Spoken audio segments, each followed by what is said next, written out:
The moon is alive and abound with shit writing. Every cliche worse than the one before. Because when the moon hits the sky and the human race dies, that's Moonfall. Written and directed by Roland Emmerich, and in the not too distant future, next Sunday AD, there was a guy named Casey Houseman, not too different from you or me. He notices that the moon is on a path to collide with the earth and wipe us all out, and since NASA will not believe and think that he tells nothing but lies, he must get the human race to help him survive. That's a few songs I could butcher right there, but yes, Moonfall, the latest epic from Roland Emmerich. And there are two types of Roland Emmerich movies. There's good Roland Emmerich, and then there's bad Roland Emmerich.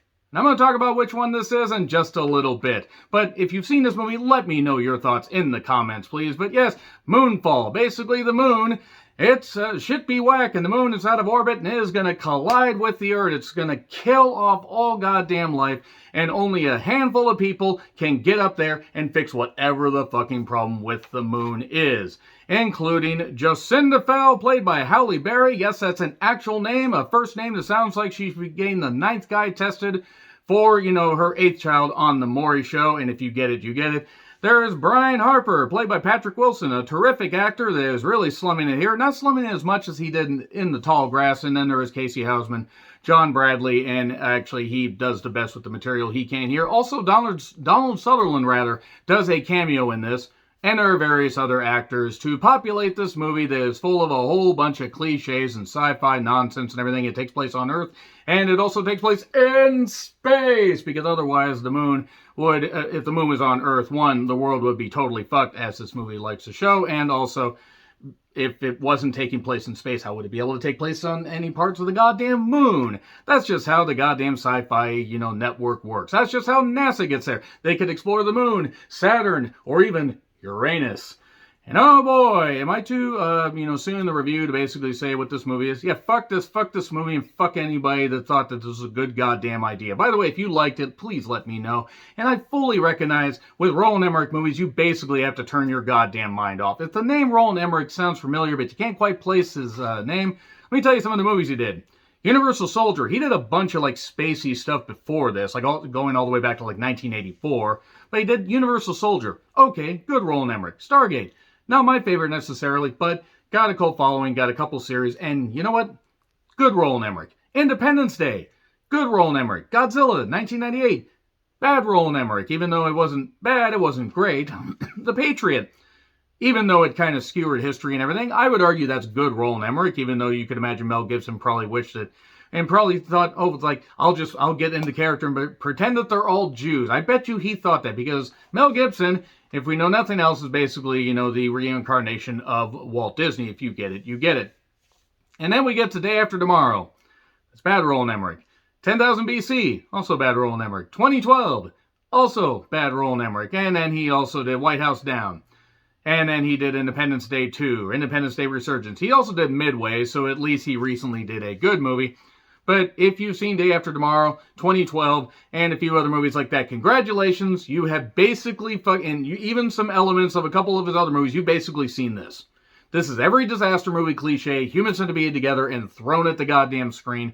And while I recognize you could totally turn your brain off and try and enjoy this, from the opening scene, and I'm going to keep the spoiler free for a bit, but from the opening goddamn scene, this just gets worse and worse and worse. And by the way, Roland Emmerich was not the only writer for this. Roland Emmerich has written some of his movies, or at least had a hand in it. 2 other writers. 3 fucking people wrote something about people going to the moon to try to figure out why the moon is starting to, go I'm going to dive on you, I'm going to moon you. Moon! If only they had the Moonites there. I hope he can see this, because I'm doing it as hard as I can. Nope, we didn't get any Futurama references, we didn't get any of that. Nope, we just got people trying to play this shit straight. This is basically every bad aspect of 2012, i.e. all of it turned up to 11. This is even more monumentally stupid than I expected. And from the opening scene, I even turned to my best friend of 22 years and I said, we are in so much trouble. But I was like, you know what? Maybe it'll get better. Maybe it'll get better. The problem is everybody is not even a one-dimensional character. Very few people have any goddamn layers at all. There's a little bit of backstory in there, nope, too bad, we gotta go do this stuff. We gotta have the moon doing stuff, and then, all, floods and whatever and fires, and they gotta dance into the fire, and they gotta do all this stuff, and the government's trying to figure out what's going on. And then you have Halle Berry's character. Well, it says Fowler, but I mean, you know, just Jacinda Fowl just sounds so monumentally ridiculous. I have to go with that. Jacinda Fowl. I can't get over that. Sounds like a Tyler Perry character is trying to, you know, get here to save the goddamn planet. Medea goes to Moonfall. Goddamn, don't you fucking do that, Tyler Perry, you idiot. Let's get back to this, though. 2 other people wrote this movie. Spencer Cohen, who also helped write that, I believe is a Netflix original, Extinctions, about aliens, and Michael Pena in it. Hey, Michael Pena's in this. Well, okay, they can't all be winners, but whatever. Michael Pena is a pretty terrific actor, if you ignore the fact that he was in Fantasy Island. But that's not his fault. Nobody could say that. Nobody could fucking say that goddamn atrocity. Thankfully, nobody from Fantasy Island actually wrote this movie. Not that I'm aware of. But also Harold Closer helped write it. He wrote 10,000 BC and 2012, which I've illustrated are the worst aspects of Roland Emmerich. 10,000 BC was so bland and so stupid that I actually am struggling to remember anything beyond the poster and maybe like one brief clip. So I probably got to retro-review that at some point. But let's get back to Moonfall. The moon starts coming down to the Earth, and basically there is the disgruntled astronaut, Mr. Harper. Everybody's disgruntled, like, you know, at least there's 1 or 2 disgruntled characters. We have this one guy that had something that went bad in his life, and he has a working relationship with, Halle Berry's character, and also there's this guy, Casey Houseman, played by John Bradley, who's a conspiracy theorist, but actually turns out that he knows his shit. So all these people come together, and they use the power of, well, you know, eyesight and everything, and also because they're the only characters, they're mildly fleshed out, to say, hey, we need to go fix this shit. We need to go fix this stuff. And then they go try to fix something that only makes it infinitely worse. Because it's a 2-hour movie that really only had enough material for 1 hour. And then there are people on Earth trying to, you know, get to safety because there's floods and there's fires and everything. And the moon's starting to get closer where pieces of the moon are breaking off and doing this stuff. And it's a big disaster epic thing and everything and all this stuff. And it's so fucking stupid. I fucking hate it. Fucking goddamn hated this movie. The writing is shockingly bad. I want to give you a couple examples of the bad writing. Lunar orbital insertion complete, because they were trying to figure out what the hell was going on with this thing. Okay, whatever. I mean, I reacted to that line, of course, with the good taste and maturity you've all come to expect from me. But basically, as things were going on, you know, as the moon was causing this stuff and people were starting to loot, they said, you know, looting is continuing as mounting moon terror grips the cities. As mounting moon terror grips the cities. Somebody got paid to write that. There are people like that are trying to come up with, you know, maybe not revolutionary, but good indie film ideas and everything, and various people that get no goddamn budget at all. And they have to make this stuff work with, you know, filming on weekends and everything, and filming with friends and trying to make their dream come to life and get into Hollywood. And there are people that have really good ideas. And we could go with those, or we could go with, again, as mounting moon terror grips the cities. I'm going to say right now, somebody needs to check on Roland Emmerich and actually check on his house, because he has so many movies here where it's post-apocalyptic or stuff's getting blown up. He's either secretly a supervillain or he wants to be a supervillain. Because there is no other reason why he would keep making movies like this some 20 plus years later, some 30 years later. Stargate was about, you know, well, traveling to Stargate and everything, and was about, you know, interplanetary stuff and whatever and everything. And there's various other movies that he's done that, while they were, you know, fanciful and everything, they were somewhat grounded in reality. This actually takes all the aspects of 2012 that were so fucking ridiculous, and Day After Tomorrow, and somehow makes them look coherent, scientifically accurate by comparison. This movie is just a collection of conveniences. Oh, this character's here. Oh, this character has this rough, you know, upbringing or whatever. This character has this particular, you know, strained relationship with their oldest kid. And then also Michael Pena is just being Michael Pena in like 2 scenes.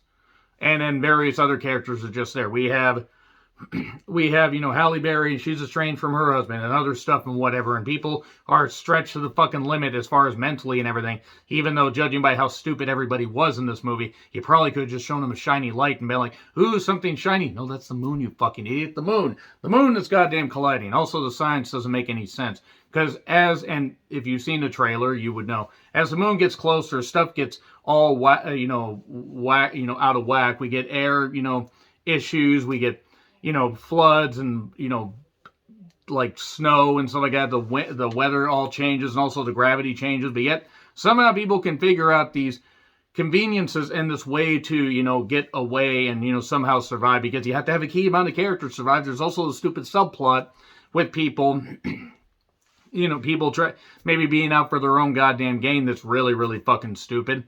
The movie is just a collection of cliches and crap, just human centipede together. It's almost like a goddamn rubber band ball of bullshit where this movie isn't good. And again, I don't expect much from a movie called Moonfall. I expect to turn my brain off and enjoy it. And from the very beginning, and the explanation, by the way, and I'll get into spoilers here in a bit, the explanation that they came up with for why all this stuff's happening was way dumber than anything I came up with. And it actually made me laugh, where I'm just like, you have got to be kidding me. I thought that the opening sequence for this movie was so goddamn stupid, and somehow we've gotten worse. Oh, wow, this is really, really dumb. Also, people hinted that there might be possibly a sequel. Well, Roland Emmerich has only directed one sequel that I'm aware of. He directed Independence Day Resurgence, unless I, missed anything in his IMDb listing. But what are they going to do? Moonfall 2, Electric Boogaloo? Or are they going to do Jupiter Moonfall? What are they going to do next? They're going to bring all the moons. All the moons are just going to rotate around and everything. And then they're going to get a space cat to bat this shit around. That's what we need. We need a space cat. We needed 2001, a Space Cat Odyssey, just bat the moon away. That's all it would have needed. Just a giant cat. It would have made as much sense as anything else in this movie. Yeah, let's get into spoilers here. This movie's absolute at 100%. Watch it I used a pass and felt like I got profoundly ripped off. I demand my time back. I demand it, I say. But I know what I was getting into, or at least I thought I knew what I was getting into when I decided to watch this. But nope. It was infinitely worse, and the attempts at comedy were not good. They were not good. They were like the worst parts of Independence Day. You remember how Independence Day, some of that stuff might be groan-inducing, but there's a lot of life and energy and breeziness about it. This just felt like a slog. And it felt like a carbon copy of so many other Roland Emmerich and so many other disaster movies. I was honestly surprised that this movie didn't just, hold up flashcards. Yeah, this is a reference to this. This is a reference to this. This is a reference to this. Oh, look, this is a reference to this. So what this is, it's just a collection of references and everything and other stuff. And the attempts at emotion are really, really fucking stupid. And I fucking hate it. This movie deserves every bit of ridicule it gets because it's not even fun. And that's the funniest thing about it. This movie should have been a slam dunk as far as being dumb. And it was dumb, but it wasn't fun. Let's get into spoilers, why don't we? Okay, so the explanation for what the whole thing is. The spoiler section will not take very long, 20 minutes later. No, the whole thing is in the beginning of the movie, because this kind of would have been a spoiler. Halle Berry's character, Jocinda, and, Harper, Patrick Wilson's character, and another guy that does not survive this opening sequence. By the way, again, sorry, spoilers. They're up doing some repairs and everything in January of 2011, which, god damn it, I was 30 years old when that came out. And they're, just doing some repairs and everything, and they're talking about Toto instead of I miss the rains on Africa, as I bless the rains on Africa. I don't know why you need to miss or bless the rains in Africa. I still don't understand. I will never understand that song. But when that song comes on your radio or comes on your goddamn phone, and if a song's coming on your phone, you might want to clean it. But anyway, you can't help but sing it. So suddenly this weird shit happens, like this weird cloud thing or whatever the fuck it is. This weird black cloud suddenly attacks them. What the hell's going on? The one expendable guy, I don't even remember his name because that's just how little he meant, dies. Okay, of course, so racist, the black guy has to die in space first. And then Halle Berry's knocked out, and Patrick Wilson's character has to I'm going to get you back home. And then we see footage of them talking, doing like a committee thing.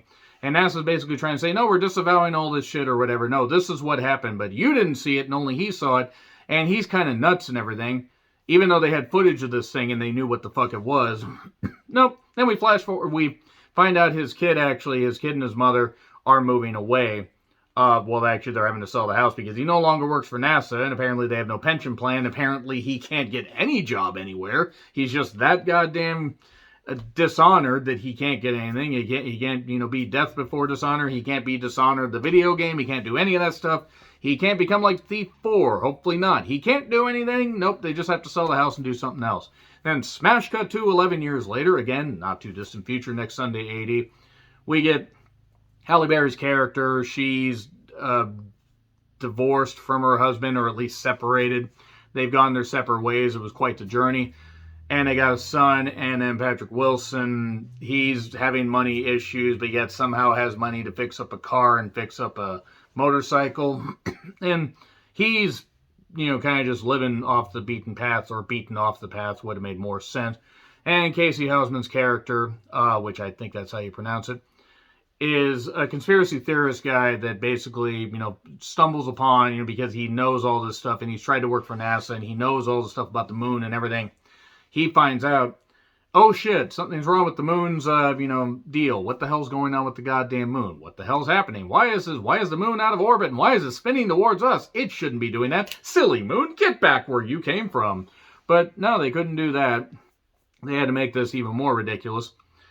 And then all these people come together, and then as things go on, like the moon is approaching, and since it's out of orbit, it's going to affect the tides, and it's going to affect that, and look what the moon can do for tide, and look what tide can do for stains. If only this movie's a fucking stain on society. And from there, they are just, they're trying to collect all this data. They're trying to figure this stuff out. They send this other space mission up there to try and figure out what's going on. And then suddenly, and I'm not even fucking kidding when I say this, that black cloud thing develops tentacles and starts stabbing the astronauts and engulfing their goddamn ship, and they die. And what the hell's going on? So now they need to figure out more shit. It turns out that this thing, targets electromagnetic pulses. Oh great, it's gonna be like the movie like Pulse. No, the movie Pulse had the good sense to fucking end a lot sooner than this did. Can you tell I hated this movie? Can you fucking tell I hated this movie? So, turns out that, they got to get on this mission. They don't have any ships left. Because apparently, all their ships run on some kind of electronic thing where they're all in the museum. So, okay, we have no NASA ships that can go up there. No spaceships, no rockets, no nothing. Oh, wait, we have stuff in the museum. So as this world is just crumbling and everything, and everybody's gone their separate ways, including Michael Pena's character, who is married to Patrick Wilson's character's now ex. They have kids, and he's kind of a father figure to the son, and nothing really, ends up, they try to do this family dynamic thing where Patrick Wilson's like, oh, I love my son, but he's got, some issues and everything, but I love my son, I want to help him. There's this contrived stuff where they kind of have camaraderie, and they kind of don't, Michael Pena and Patrick Wilson. And then while all this is going on, again, the moon is starting to speed towards the Earth. It's off its axis and everything, and just going there, and, it's not axis powered anymore, which means the Allies won. But anyway, anyway. Everything's going on. We see brief footage of people being, caught in flooding and all this stuff. And now they decide to get this old ship, and they decide to go up. Well, something happens where there's a lunar quake and everything because the thing's getting so close, it's causing all this stuff. They bust one of the engines. They manage, through convenience and through Casey trying to help them, they get this pod thing with them that's got this charge that if they release it in this crater that this thing's coming out of, whatever the fuck it is, then they can blow it up, and that's it. They can blow it up, and they can set the moon back on its goddamn axis, or they can blow the goddamn moon up and fuck up the whole plan. Meanwhile, the government's going to launch nukes. Because of course the government's going to launch nukes. Because why the fuck wouldn't they launch nukes? You got all that stuff, just launch it at the moon. Oh, it's going to be radioactive, bitch, it's radioactive, but that's fine. It'll be nuclear fallout and everything, and half the planet will probably be irradiated within 2 fucking minutes. Maybe some people will survive. So anyway, the moon keeps coming closer. Gravity gets affected. Everybody does contrived stuff like trying to get up to the mountains and everything, even though at that point you'd be closer to the goddamn moon. So maybe the floodwaters will subside, but whatever. Let's just ignore science and let's send people up to space. They can't use the electronics, and they have all this stuff, and they're trying to, do more emotional shit. And then people are. Then there's a subplot with these people like that are out for their own gain, like these outlaws. They got a bunch of gas at one point. They're clearly thieves because one stole some money out of an ATM, and oh god, he's got to be a goddamn thief. Then a little bit later, while the character, while the oldest son, is driving a couple people up there in a Humvee, pretty goddamn good car, he stumbles upon these people that turn out to be thieves, and they steal the goddamn Humvee and everything. And then, yeah, I need to rant more about this stuff, so this is going to be a bit of a long review. Then they're wandering in the snow, and it's got to be freezing temperatures and everything and all that, but nope, they somehow survive in just basic coats and mittens. And then they somehow stumble upon Michael Peña's house. Just right there in the mountains. Just right there. Just right there. And oh, conveniently, there's a goddamn, fire station just literally a couple clicks away where they can get supplies and everything and go towards this, mountainous compound where Halle Berry's husband and, various other military people and survivors are holed up straight out of 2012. And meanwhile, we got the three main actors going up there and everything. Casey has a mother that has dementia. He also has an adorable cat. The cat's the best actor in the fucking movie, and it's maybe in a couple scenes. And he wants to make sure his mother's taken care of and all that stuff, and he's also taking pictures of this. Meanwhile, while this is happening, it's obvious that this thing doesn't like anything with electrical, you can't have your electrical stuff on. Guy's got his phone on. So this thing just, just engulfs them and is attacking them. What is this thing? What is this actual thing? Okay, let's just cut to the fucking chase. On Earth, we got the sun and various other people that get besieged by these thieves again, and then they turn the tables on them, and then they speed away. But then these people, while the gravity and everything is starting to go tits up, these people are chasing them, knowing full well that they're going to die anyway. Let's chase them in a stupid, catastrophically, monumentally fucking stupid, goddamn atrocious chase scene. Let's do this. Oh, suddenly we get taken out and everything by some goddamn 18-wheeler, because it's just taking 18-wheelers and boats and battleships, and you sunk my battleship, and the movie Battleship was better than this. Taking, just everything and just throwing it. Because when in doubt, blow more shit up. So yeah, eventually it turns out that what's going to happen is the three astronauts, the two astronauts and the researcher go into the Earth's core. Or not the Earth's core, but that would actually been more interesting. They went into the moon crater and everything. What the hell's going on? My God, this weird, black cloud. What the hell's going on with it? Well, it turns out they get in there and there's all this inner working stuff and all this machinery and this giant dwarf star that they can get near in their spaceship, and they aren't evaporated. They aren't crushed. Science! Then this black cloud starts to come at them. Their ship's damaged. What the hell's going on? Why is the ship damaged? This kind of stuff. They get in this door, and this thing's trying to get in this door, but it can't. Because again, it's against electrical stuff. And they're in this weird military type facility, this weird thing. It turns out that we're all descendants from aliens. I'm not saying it was aliens, but it was aliens. And that they had this lavish technology in this great, great society and everything. And they built and they've expanded. They were doing this stuff. They even had a fucking Halo ring at one point. I'm not kidding. I don't even remember the name of the goddamn, villains from the Halo games. But people in the comments, you can say if you're still watching at this point, if you watched the movie. And then it turns out that we were all descended from aliens, and they had this great AI technology that helped them out and everything. This AI technology that didn't want to be housed and didn't want to be abused and didn't want to be harnessed like that. So it was nanotechnology. That's all it is. It's fucking nanotechnology. That's all it is. Just goddamn nanotechnology that got out of control, got into the moon, and it's just doing this shit and everything. It consumed all the people, killed them because it's electrical and all that. And it turns out that's what it was. All this is assaulted into Patrick Wilson's character's mind. And they share memories of him and his kid. And he says, you know what you have to do. You have to basically, would you sacrifice yourself for him? Absolutely. And that's what he's going to do. So now we're going straight into fucking Armageddon at this point. God damn it, that fucking movie. And I mean, I liked that movie when I was 17 years old. So all three of them now, they have this brand new, non-damaged ship with a great core and an upgrade thing, because this alien technology can do this stuff. And it's all hidden here, along with all these alien ships. And then suddenly that stuff gets in there, the nanotechnology, and it's destroying these ships. Thanks for destroying our ships, guys. I mean, I guess there's nobody else there. And they get out of the tunnel, they get into the tunnel, and the idea is what's going to happen is one of them has to stay behind. Well, and Brian's like, it'll be me, I'll do this. And Casey suddenly traps himself there because he feels like he needs to do something to fucking matter. And he says, no. We need to do this. I need to do this. And basically, they try to make this all emotional and everything. And actually, it was more emotional in Armageddon because Armageddon is just funny. But there's no emotion to this at all. It's all forced and contrived.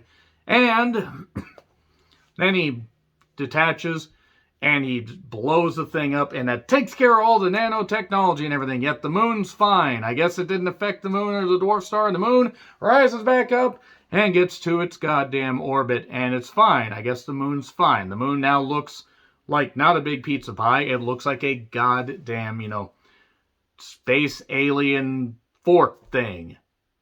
And maybe we'll go up there and we'll do Moonfall 2, Alien Electric Boogaloo. I don't know what the fuck we'll do. That's what it was. It was goddamn atrocious. This is one of the worst movies I've seen in a while. And again, turning my brain off, I expected this to be bad. It was actually worse. It was way worse than I could have ever imagined, and I fucking hated it. And yeah, I went longer than I expected, but I need to rant plenty about this. Let me know your thoughts in the comments. Like, share, subscribe, Twitter handle, in the description. F, by the way, F. Didn't even give a grade. F.